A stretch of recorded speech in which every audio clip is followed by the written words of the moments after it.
नमस्कार विद्यार्थियों।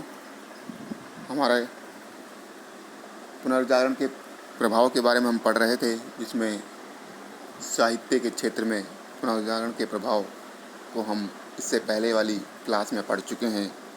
अब हमें पढ़ना है चित्रकला के क्षेत्र में पुनर्जागरण का क्या प्रभाव पड़ा।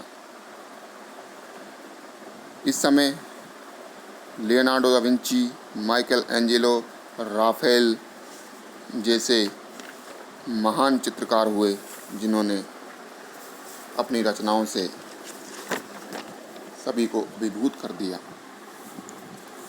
पुनर्जागरण का सर्वाधिक प्रभाव चित्रकला पर पड़ा। सर्वप्रथम जिएटो ने परंपरागत बाइजेंटाइन शैली के स्थान पर चित्रकला को नई दिशा प्रदान की।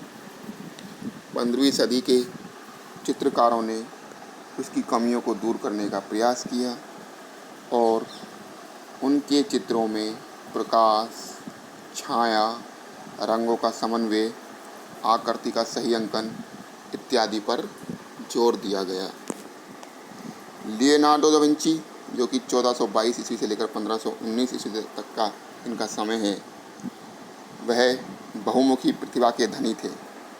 वह एक कलाकार, वैज्ञानिक, आविष्कारक, सैनिक, इंजीनियर और शरीर रचना शास्त्र के अच्छे ज्ञाता थे, परंतु एक चित्रकार के रूप में उन्हें सर्वाधिक लोकप्रियता तथा सम्मान मिला। उनके प्रमुख चित्रों में मोनालिसा और लास्ट सफ़र, अंतिम भोजन, जिसे हिंदी में कहा जाता है, उनकी सर्वश्रेष्ठ कृति मानी जाती है, या चित्र हैं उनके।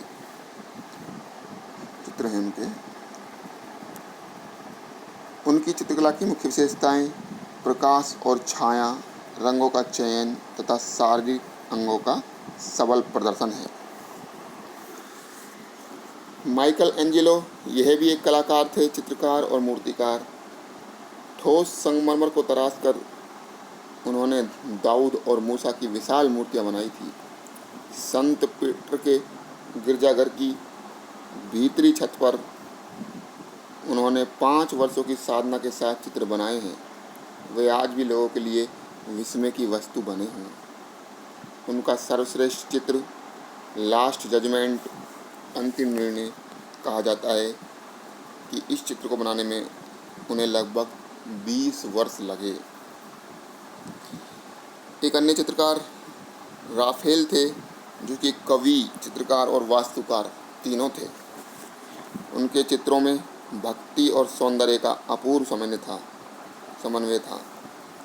कोलाना मैडोना उनकी सर्वश्रेष्ठ कृति मानी जाती है। तो ये थे पुनर्जागरणकालीन महान चित्रकार।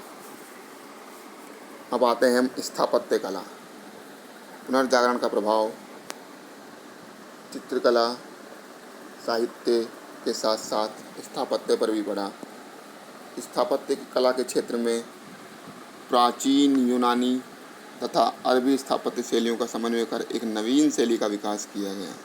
इस नवीन शैली की मुख्य विशेषता थी श्रृंगार, सज्जा और डिजाइन। इसको विकसित करने का श्रेय फ्लोरेंस निवासी फिलियो ब्रूनुलिस्की को दिया जाता है। फिलियो ब्रूनुलिस्की। नूतन शैली के भवनों में मेहराबों तथा स्तंभों को प्रधानता दी जाने लगी। नुकीले मेहराबों की जगह गोल मेहराबों का निर्माण किया जाने लगा। इस शैली का आदर्श नमूना रोम का संत पीटर का गिरजाघर है, जिसका निर्माण माइकल एंजेलो और राफेल जैसे कलाकारों की देखरेख में हुआ था। पेरिस में निर्मित लूबे का प्रासाद भी इस शैली का उत्कृष्ट नमूना माना जाता है। मूर्तिकला के क्षेत्र में भी पुनर्जागरण के प्रभाव से अछूता नहीं रहा।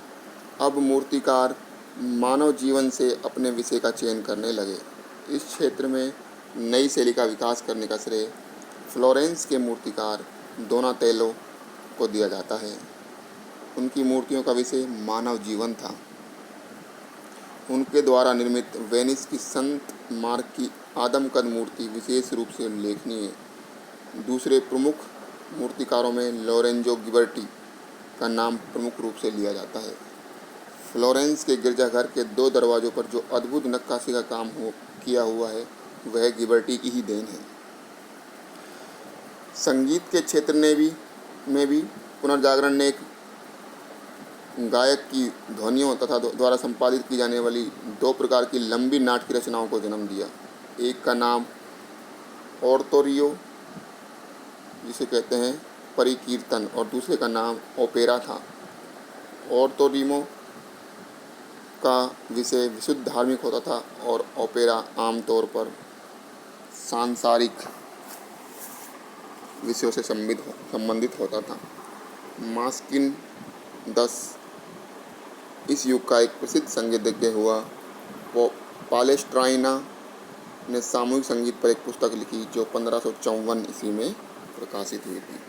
इस प्रकार हम देखते हैं कि पुनर्जागरण का प्रभाव साहित्य, कला, स्थापत्य, मूर्तिकला, संगीत सभी पर पड़ा है। विज्ञान के क्षेत्र में भी पुनर्जागरण का प्रभाव पड़ा। पुनर्जागरण की भावना ने किसी भी सिद्धांत को स्वीकार करने के पहले उसके विषय में निरीक्षण, अन्वेषण, जांच और परीक्षण करने पर जोर दिया। पुनर्जागरण काल की प्रारंभिक वैज्ञानिक उपलब्धियां खगोल विज्ञान के क्षेत्र की हैं। लगभग 1000 वर्ष पूर्व मिस्र के यूनानी खगोल शास्त्री टालेमी ने यह मत प्रतिपादित किया था कि हमारी पृथ्वी ब्रह्मांड के केंद्र में स्थित है और सूर्य, चंद्र, नक्षत्र आदि पृथ्वी की परिक्रमा करते हैं। ईसाई चर्च ने भी इस सिद्धांत को सत्य मान लिया, परंतु जब पोलैंड के वैज्ञानिक कोपरनिकस ने दृढ़ता से यह कहा कि सूर्य हमारे इस ग्रहमंडल की नाभि है और पृथ्वी तथा अन्य ग्रह सूर्य के चारों ओर घूमते हैं, तो लोगों को बड़ा आश्चर्य हुआ। किंतु बाद में जर्मन वैज्ञानिक केपलर ने कोपरनिकस के सिद्धांत की पुष्टि की। इटली के प्रसिद्ध वैज्ञानिक गैलीलियो ने दूरबीन का आविष्कार किया, जिसकी सहायता से 50 मील के दूर के जहाज़ों को भी स्पष्टता के साथ देखा जा सकता था। देकार्ते एक फ्रांसीसी गणितज्ञ और दार्शनिक था। विज्ञान के क्षेत्र में भी उसने संदेह और तर्क पर बल दिया। उसकी सबसे बड़ी देन यह खोज थी कि बीजगणित का उपयोग ज्यामिति में कैसे किया जाता है। अंग्रेज वैज्ञानिक न्यूटन ने पृथ्वी के गुरुत्वाकर्षण सिद्धांत का प्रतिपादन किया। विलियम हार्वे ने पता लगाया कि हृदय रक्त को धमनियों के द्वारा सारे शरीर में फेंकता है और सिराओं द्वारा वापस लेता रहता है। इस खोज के कारण ही रक्त चढ़ाने और हृदय व ग्रंथियों के रोगों की चिकित्सा संभव हो पाई। इस प्रकार इन वैज्ञानिकों ने अपनी खोजों के द्वारा मानव समाज के सामने एक नया मार्ग प्रशस्त किया। तो हम कह सकते हैं कि ये खोजें बहुत ही महत्वपूर्ण थी, जिनको आज भी हम ऋणी हैं। भौगोलिक अनुसंधान के क्षेत्र में भी इस समय अनेक खोजें हुई। पुर्तगाल जैसे छोटे देश ने भौगोलिक अनुसंधान में अन्य देशों का मार्ग प्रशस्त किया। वहाँ के राजकुमार हेनरी ने प्रारंभिक खोज यात्राओं को प्रोत्साहित किया। 1498 ईस्वी में वास्को डी गामा ने भारत की खोज की। स्पेन के नाविक क्रिस्टोफर कोलंबस ने नई दुनिया, जिसे हम अमेरिका कहते हैं, की खोज की। तो ये पुनर्जागरण की देन थी, ये प्रभाव थे, हम कह सकते हैं, जो कि महत्वपूर्ण रही हैं। अब हम बात करते हैं विशेषताएं, तो हम पहले ही पढ़ चुके हैं पुनर्जागरण का महत्व क्या रहा। तो इसमें नंबर 1, तर्कवादी दृष्टिकोण को बढ़ावा मिला, वैज्ञानिक दृष्टिकोण का विकास हुआ, आधुनिक विज्ञान एवं कला का जन्म हुआ, भौगोलिक खोजें व अन्वेषणों में वृद्धि हुई, राष्ट्रीय चेतना का संचार हुआ, बौद्धिक पुनर्जागरण का उदय हुआ और मानववादी शिक्षण संस्थाओं का उदय। ये सब पुनर्जागरण के महत्व हैं।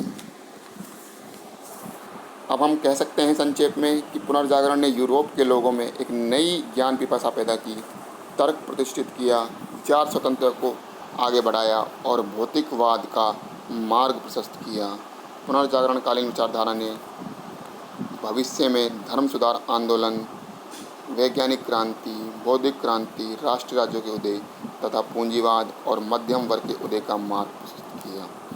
तो ये हमारा टॉपिक था पुनर्जागरण, जिसमें से क्वेश्चन हमेशा लगभग आते हैं। विश्व इतिहास का एक टॉपिक है जो आज हमारा पूरा हुआ। धन्यवाद विद्यार्थियों।